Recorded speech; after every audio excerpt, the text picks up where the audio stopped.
IMF warns Botswana not to follow Ibrahim Traoré. Here's why. Hello, everyone, and welcome back. What if a country was told that owning its own wealth is too risky? What if taking control of what lies beneath your soil came with a warning? Not from markets, not from voters, but from the very institutions that claim to promote stability. Recently, a quiet message began circulating around Africa's most resource-rich states. Botswana, long praised as a success story, was reportedly cautioned against fully owning its diamond sector and against following a path now closely associated with Ibrahim Traoré of Burkina Faso. The message wasn't delivered with threats. It didn't need to be. It came wrapped in concern, forecasts, and financial language. But the meaning was unmistakable. Ownership has consequences. Tonight, we're going to unpack why that warning matters, who it's really meant to protect, and why the idea of African resource control suddenly feels dangerous to the global system. Stay with me. Dear friends, Botswana's diamonds are not just gemstones. They are leverage. For decades, they have anchored the country's economy, shaped its international image, and placed it in a unique position within Africa. But leverage only matters if it is controlled. And that is where the tension begins. The reported warning directed at Botswana was not about geology or production. It was about ownership. Specifically, about what happens when a nation moves from partial control to full control, when it stops sharing decision-making authority over its most valuable assets. The logic behind such warnings often sounds technical. Markets need confidence. Investors need predictability. Financing depends on trust. But beneath that language is a simpler truth. Ownership changes power relationships. When a country owns its resources outright, negotiations shift. Contracts are revisited, terms are questioned, and long-standing arrangements, comfortable for some, suddenly face scrutiny. This is why comparisons with Burkina Faso under Ibrahim Traoré keep appearing in the conversation. Not because Botswana and Burkina Faso are identical, but because Traoré's approach challenged an unwritten rule that African nations may manage resources, but should not fully command them. Traoré's decisions disrupted expectations. They were swift, decisive, and unapologetic. And they forced global institutions to confront a reality they prefer to avoid: sovereignty exercised without permission. Botswana now finds itself at a crossroads. It can continue operating within a framework that shares control and diffuses responsibility. Or it can assert full ownership and accept the consequences that come with independence. The warning suggests that those consequences would be severe: reduced access to financing, strained relationships, economic uncertainty. But this raises an uncomfortable question. Why would ownership of one's own wealth trigger such reactions? To answer that, we need to look at how dependency is maintained. For decades, many African economies have been structured around a familiar pattern.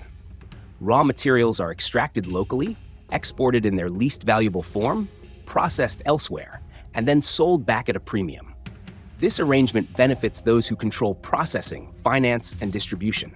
It leaves producing countries dependent on external systems to realize value. When a country like Botswana considers changing that equation by increasing ownership, local processing, or strategic control, it threatens more than revenue streams. It challenges an entire model. Warnings from financial institutions often operate as deterrents. They don't forbid action outright. They forecast negative outcomes. They emphasize risk. And by doing so, they encourage caution, not because change is impossible, but because it is uncomfortable. This is where the comparison to Burkina Faso becomes significant. Traoré's leadership demonstrated that decisive action can reframe the conversation. It showed that the cost of sovereignty is not always collapse, and that fear is often exaggerated to preserve the status quo. Another layer to this story is how countries are approached individually. As multilateral influence weakens, pressure becomes more targeted. One nation at a time. One negotiation at a time. This isolates decisions and magnifies risk. Unity changes that dynamic. When countries coordinate, regionally or continentally, the cost of pressure rises. Warnings lose effectiveness when alternatives exist. Collective bargaining reshapes leverage. That is why unity appears so frequently in these debates, not as rhetoric, but as strategy. There is also a political dimension that cannot be ignored. Economic pressure rarely exists in isolation. It intersects with narratives about governance, stability, and legitimacy. Elections are scrutinized. Policies are framed as reckless or responsible, depending on alignment. The message is subtle but consistent. Independence must be managed carefully or discouraged. For American audiences, this should sound familiar. Economic influence has always been a tool of policy. The difference here is who wields it and who absorbs it. Botswana's situation illustrates a broader truth. Resource ownership is not just an economic choice, it is a political statement. It declares who decides, who benefits, and who bears risk. The claim that owning diamonds could destabilize an economy deserves scrutiny. Ownership does not eliminate challenges, it introduces new responsibilities. But responsibility is not the same as recklessness. What often goes unspoken is that dependency also carries risk that is simply normalized. Vulnerability to external decisions, exposure to shifting priorities, limits on long-term planning. The fear surrounding African ownership is not about feasibility. It is about precedent. If one country succeeds, others will follow. And when that happens, the balance shifts.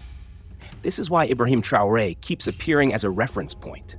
Not because his path is universally applicable, but because it demonstrated possibility. It showed that alternatives exist. Botswana does not need to replicate Burkina Faso to learn from it. The lesson is not imitation, it is agency. Ultimately, the question is not whether Botswana should own its diamonds. The question is why that decision should alarm anyone else. If ownership is truly dangerous, then the danger should be explained openly, not implied through financial pressure. And if the danger is exaggerated, then the warning reveals more about fear than concern. As Africa's resource-rich nations look ahead, the pattern is becoming clearer. Control invites resistance. Independence invites cautionary tales. But history suggests that progress rarely occurs without friction.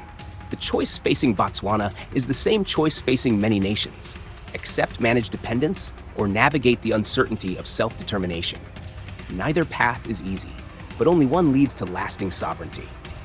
So when warnings surface about owning diamonds, gold, or critical minerals, they deserve careful examination. Because ownership is not a crime, it is a right.